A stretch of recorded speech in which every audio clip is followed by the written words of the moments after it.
Goswami and right now I am pursuing BHMS। सो आज इस video के अंदर मैं बात करने वाली हूँ that why I am not in MBBS, why I am in BHMS and in सब के पीछे क्या क्या स्टोरी है। सो आज इस वीडियो के अंदर मैं आपको सब कुछ बताने वाली हूँ। सो अगर आपको वीडियो पसंद आता है तो please like this video, subscribe my YouTube channel and share this video with your friends also. Okay, so let's start. देखो, सबसे पहली बात आती है, मैं स्टार्ट करती हूँ अपनी जर्नी जब मैं स्कूल में थी तब से, ठीक है। अब देखो, जब मैं स्कूल में थी तो सबके दिमाग में आता है बायो ली है तो यार डॉक्टर बनना है।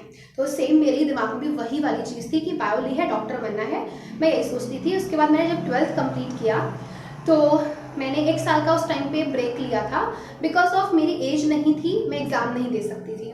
तो मैंने 1 साल का ब्रेक लिया। 1 साल का ब्रेक लेने के बाद मैंने आकाश से कोचिंग करी और जब मैंने पहला अटैम्प्ट किया था तो मेरे बहुत ही कम मार्क्स आए थे। तब AIPMT हुआ था और तब से CPMT बिल्कुल ख़त्म हो गया था, तब की बात है।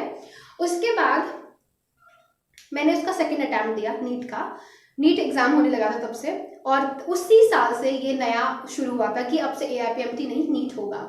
तो मैंने जब सेकंड अटैम्प्ट किया आई गॉट 429 मार्क्स और उसके बाद मुझे थोड़ा बुरा लगने लगा क्योंकि मुझे लगता था कि यार सब एक बार में अटैम्प्ट कर लेते हैं।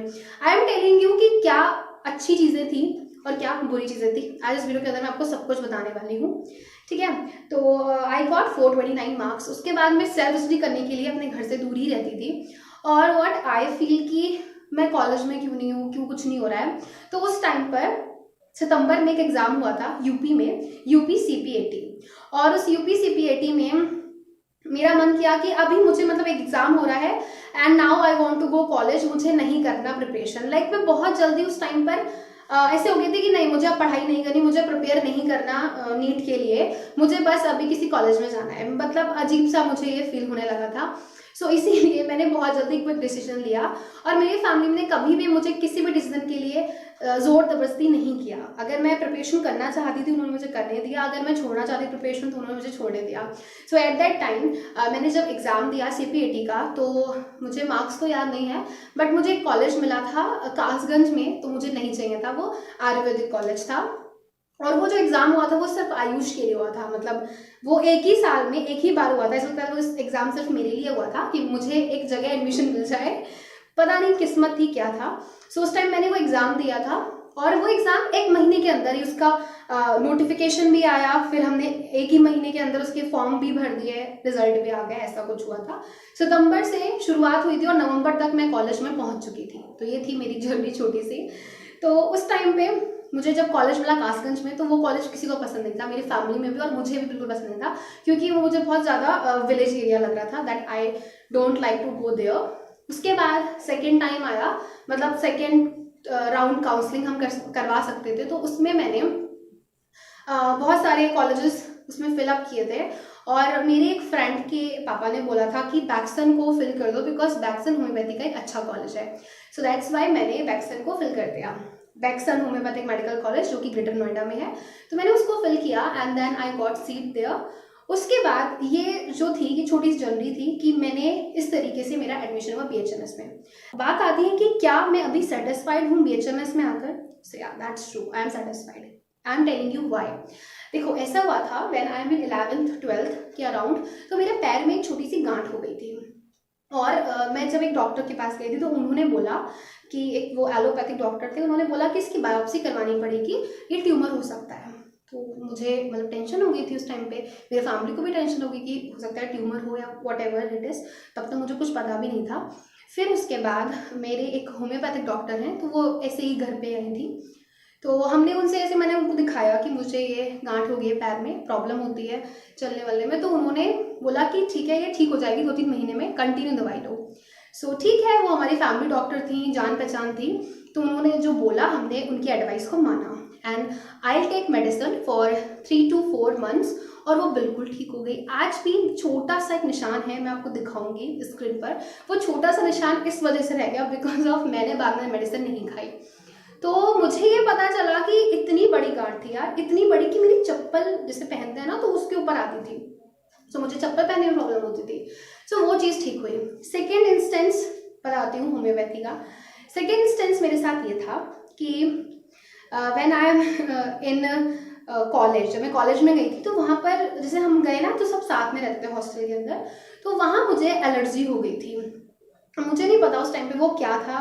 आई थिंक मुझे अब लगता है कि शायद वो फंगल इन्फेक्शन शुरू हो गया था मेरे, और वो फंगल इन्फेक्शन मेरे फेस पर यहाँ पर होने लगा था, मतलब बॉडी में होने लगा था, मेरे एब्डोमेन पे बहुत ज़्यादा मतलब हो रहा था। तो मुझे ऐसा लग रहा था कि यार इतनी इचिंग, इतनी परेशानी मुझे होती थी उससे। तो तब मैंने वहाँ पे मेडिसिन लेनी स्टार्ट की थी। एक्चुअली उस टाइम पर मैंने नहीं बोला था डॉक्टर से, एक डॉक्टर ही थे, उन्होंने मुझे बोला कि तुम्हारी जो परेशानी हो रही है मैं तुम्हें मेडिसिन लिख के देता हूँ, वो तुम कंटिन्यू करना। Then I take medicine for 2 to 3 months, और वो मेरे एलर्जी बहुत टाइम तक रही थी, मुझे काफ़ी परेशानी होती थी, तो वो चीज़ मेरी ठीक हुई।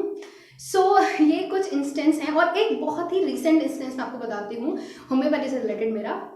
वो क्या था, अभी एक्चुअली आप लोग सोच रहे होंगे कि 1 वीक से मैं कोई वीडियो ही नहीं बना रही हूँ, मैं सिर्फ अनअकैडमी पर लाइव क्लासेस कर रही थी, क्योंकि मुझे वो ज़रूरी लग रहा था, बिकॉज मैंने बच्चों से प्रॉमिस किया हुआ है कि मैं उनको पढ़ाऊंगी, मैं उनको टाइम दूंगी, तो वो प्रॉमिस कंप्लीट करना था, इसीलिए मैं वहाँ पर जाकर क्लास लेती थी। बट लास्ट वीक मैंने काफ़ी कम पढ़ाया है बच्चों को, और काफ़ी शांत रह के पढ़ाया है। मतलब मेरा अंदर जो एनर्जी लेवल था बिल्कुल ड्रॉप था, बच्चों को बोल रखा था मुझे हाई ग्रेड फीवर है, ब्लिस्टर्स हो रहे थे मेरे पूरे माउथ में।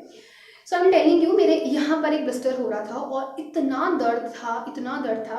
When I go to a allopathic doctor, मुझे पहले भी एक बार हुआ था, अभी लॉकडाउन के टाइम पर ही 2-3 महीने पहले हुआ था, तो उन्होंने बोला कि इंजेक्शन लगा दो, क्योंकि मेरे इतना पेन था, मैं बोल भी नहीं पा रही थी, और तब भी मुझे वीडियो या क्लासेस करनी होती थी, तो उस टाइम पे मैंने इंजेक्शन लगवा लिया, वो ठीक हो गया। इंजेक्शन लगवा के 2-3 इंजेक्शन लगे थे। उसके बाद मैं फिर से अभी एलोपैथिक डॉक्टर के पास गई थी, तो उन्होंने मुझे बोला कि एक मेडिसिन दी थी, बोले जहाँ पे भी दर्द हो, मतलब जब जहाँ पर छाला है दर्द हो तो वहाँ पर उसको रख लेना। तो मैंने ठीक है उसको 2 दिन किया। फिर उसके बाद क्या हुआ कि जब बहुत ज़्यादा प्रॉब्लम मुझे तब भी हो रही थी, तो मम्मी ने बोला, और मुझे भी ऐसा लगा, मेरी फ्रेंड ने भी मुझे बोला कि यार तू ऐसा कर, तू किसी होम्योपैथिक डॉक्टर को दिखा। तो अभी एक्चुअली मैं किसी को मेडिसिन ना तो प्रिस्क्राइब कर सकती हूँ, और ना मैं खुद के ऊपर करना चाहती हूँ। I am telling you why, because बहुत सारे लोग अभी से शुरू कर देते हैं, बट अभी मैं स्टार्ट नहीं करना चाहती हूँ। आई वॉन्ट कि जब तक मुझे ज़्यादा इन्फॉर्मेशन ना हो, जब तक मुझे राइट इन्फॉर्मेशन ना हो कि कैसे मेडिसिन प्रिस्क्राइब करनी है, तब तक मैं कोई भी एक्सपेरिमेंट्स नहीं करना चाहती। तो इसीलिए मैंने खुद को प्रिस्क्राइब नहीं किया कोई भी मेडिसिन। मैं गई डॉक्टर के पास, होम्योपैथिक डॉक्टर के पास, अभी जिस दिन, आई थिंक आज से 4 दिन पहले, ठीक है 4 दिन पहले गई थी मैं। तो डॉक्टर ने मुझे एकदम उस टाइम पे टंग पे थोड़ी सी मेडिसिन डाल के दी, एक मुझे छोटी सी बॉटल में कुछ ड्रॉप डाल के दिया, बोले उससे गार्गल कर लेना, इस तरीके से उन्होंने मुझे बताया 2-4 चीज़ें, और मेडिसिन दी। अभी भी मेरी वो मेडिसिन खत्म नहीं हुई है, अभी भी रखी हुई है मेरे रूम पर, और अब आप देख सकते हो मैं कितना नॉर्मली आराम से बोल रही हूँ, मुझे कोई भी पेन नहीं है, ना खाने में कोई परेशानी है, ना कुछ है।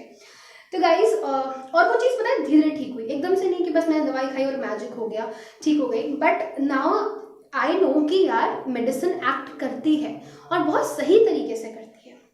और जैसे कि मैंने वो मेडिसिन टंग पर डाली, उसके बाद धीरे आई रियलाइज कि शायद अब दर्द कम हो रहा है। सो ये मेरे कुछ छोटे मोटे से इंस्टेंस थे जो कि मुझे बहुत ज़्यादा अट्रैक्टेड करते हैं टू द होम्योपैथी। और गाइस, मैं अगर आपसे बात करूँ कि मुझे BHMS में सेटिस्फाइड हूँ या नहीं हूँ, सो आई एम टोटली सेटिस्फाइड, क्योंकि मैंने जितने केसेस देखे हैं अभी तक, अपने साथ जो इंस्टेंस देखे हैं, अपनी मम्मी के साथ जो देखे हैं, या और लोगों के जो भी सुने हैं, मुझे लगता है यार it's very good pathy. But बात क्या है ना, आजकल अवेयरनेस नहीं है, हम हमेशा तुरंत रिलीफ चाहते हैं, हमें ये नहीं लगता है कि हमें परमानेंट रिलीफ मिल जाए, हम ये कभी नहीं सोचते, हम सोचते हैं हमें इंस्टेंट रिलीफ मिल जाए। तो इंस्टेंट रिलीफ के नाम पर हम एलोपैथिक मेडिसिन लेकर अपनी बॉडी को बहुत ही ज़्यादा खराब कर लेते हैं। देखो, कहीं कहीं पर एलोपैथिक मेडिसिन बहुत अच्छा एक्ट करती है, कहीं कहीं पर होम्योपैथिक मेडिसिन बहुत अच्छा एक्ट करती हैं, ये डिपेंड करता है कि सिचुएशन क्या है। सो गाइस, आई होप कि अभी आपको ये चीज़ क्लियर हुई होगी कि मेरे क्या क्या इंस्टेंस हैं रिलेटेड टू होम्योपैथी। और बात ये आती है कि जो मेरी कुछ वजह थी, और मुझे ऐसा लगता है कि उस टाइम शायद मेरी एक कहते हैं ना किस्मत में लिखा हुआ था कि मैं इतनी जल्दी कभी किसी चीज़ से हार नहीं मानती हूँ, मैं बहुत ज़्यादा प्रैक्टिस करती रहती हूँ कि नहीं मुझे ये चीज़ करनी है, कैसे नहीं आएगी, मैं तो करके रहूँगी। बट उस टाइम पर मैं पता नहीं क्यों इतना ज़्यादा ऐसे हो गई थी कि नहीं, मैं नहीं कर पाऊँगी, मुझे करना ही नहीं है, भाड़ में जाओ, मुझे कॉलेज में जाना है, अब मेरा बिल्कुल भी मन नहीं कर रहा प्रिपरेशन करने का। सो वो एक दिमाग में आने वाली बात। और अब मैं जिस जगह हूँ, I really feel very satisfied. मुझे नहीं लगता कि अगर मैं तो सोच रही थी कि मैंने 1 साल भी ड्रॉप क्यों किया, बेकार था मेरा 1 साल भी ड्रॉप करना। काश मैं 1 साल और जल्दी आ जाती होम्योपैथी में, तो मुझे बहुत अच्छा लगता। सो गाइस, ये था मेरा छोटा सा experience related to homeopathy and why I am in homeopathy. So I hope you like this video. If like, then please hit like button, subscribe my YouTube channel and share this video with your friends. Thank you so much.